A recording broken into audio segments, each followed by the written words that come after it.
Bonjour les amis turfistes, de retour sur la chaîne Nico Quintet Prono pour le Quintet Plus de Trot de ce jeudi 17 mars à Caen. Un retour bien entendu sur le dernier Quintet Trot à Laval où je vous donnais dans mes deux chevaux coquins les deux chevaux qui figurent à l'arrivée du tiercé, le vainqueur à 27 contre 1, El Greco Bello, et le troisième à 69 contre 1, et ça en deux chevaux, bien entendu. Et la dernière minute que je vous livre dans les commentaires de ma vidéo à chaque fois, le deuxième, décoloration à 7 contre 1. Voilà, tout est mis là. Je vous avais mis dans les commentaires qu'on pouvait effectivement jouer comme à Cagnes-sur-Mer, battu We Will by Ice. Et je vous suggérais de jouer battu dans vos combinaisons Gaspard de Brion. C'est vrai que je l'attendais peut-être un peu plus près quand même à l'arrivée. Et je vous dis que ça pouvait être tentant et rémunérateur une nouvelle fois. Ça a été le cas pour ceux qui ont touché. Bravo à vous. En tout cas, pour ce jeudi, on est à Caen.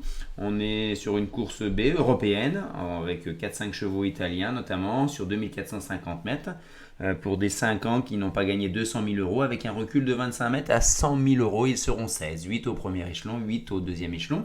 Caen est normalement un tracé roulant où il est dur de revenir des 25 mètres malgré une longue ligne droite. Il va falloir avoir de la tenue malgré le parcours un peu plutôt de vitesse.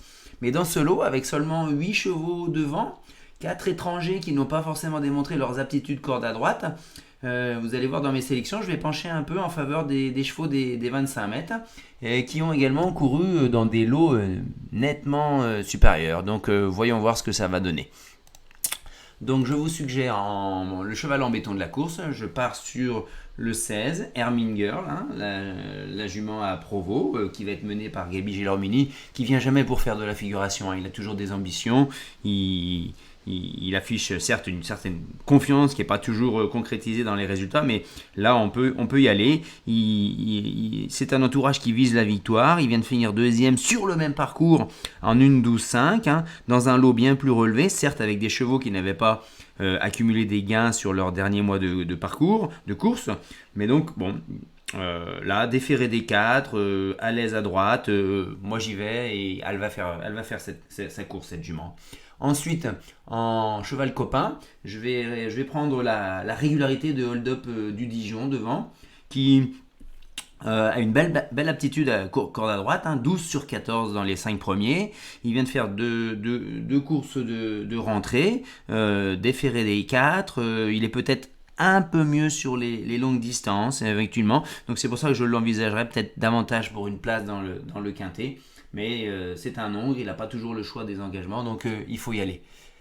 Ensuite, dans les coquins, là où je suis plutôt en réussite en ce moment, c'est là que je vais chercher du deuxième échelon, avec le cheval un peu de classe, Haribo du loisir, qui est une aptitude à la vitesse, qui va rester certes ferré, mais il est à 13 sur 19 ferré. Il est pas mal corde à droite avec 2 sur 4. C'est une première chance dans les deux chevaux des Abrivard. Même il baisse de catégorie. Par contre, c'est vrai qu'au côté entraîneur, il vise une petite place. Il pense le courir battu, alors qu'il a quand même des vraies aptitudes à venir prendre la tête assez tôt dans la course. On va voir ce que ça donne, mais je pense qu'il peut, avec sa classe, venir ramasser les morts et prendre une bonne place dans le quintet. Et le 14, Hamilton Renka, le cheval de chez Bourgoin, il alterne les deux disciplines, montée attelée, avec quelques lignes favorables. Ses dernières courses à l'attelé sont pas formidables. Là, c'est ce qu'on sait par contre, c'est que lui va faire course. Il est déféré des 4. Il va jouer sa carte à fond. Il n'a pas d'autres courses en objectif. Donc, on va le voir venir. Il va défendre nos chances, quoi qu'il arrive. Voilà. Je ne vous donne aucun favori fragile, si ce n'est que les trotteurs italiens qui partent en tête découvrent un peu la corde à droite. Alors, à Caen, c'est vrai qu'il n'y a que en gros 2 virages, et les aires de raquettes sont quand même très très larges pour la volte. Malgré tout, ça peut être des points d'interrogation ici, soyez prudents. Et enfin les fantômes, le 4 Bella Winner, qui qui viendra pas jouer la gagne, je pense, hein, contrairement à son nom, parce qu'il rentre du 24 octobre, il vient d'être déclaré non partant pour un coup de fièvre, donc je ne prends pas, ainsi que le 9 Hurricane Way. On a 2 emojis rouges dans le trot hein, par les entraîneurs qui font des rentrées également. J'ai éliminé tous les chevaux qui faisaient des rentrées. Voilà.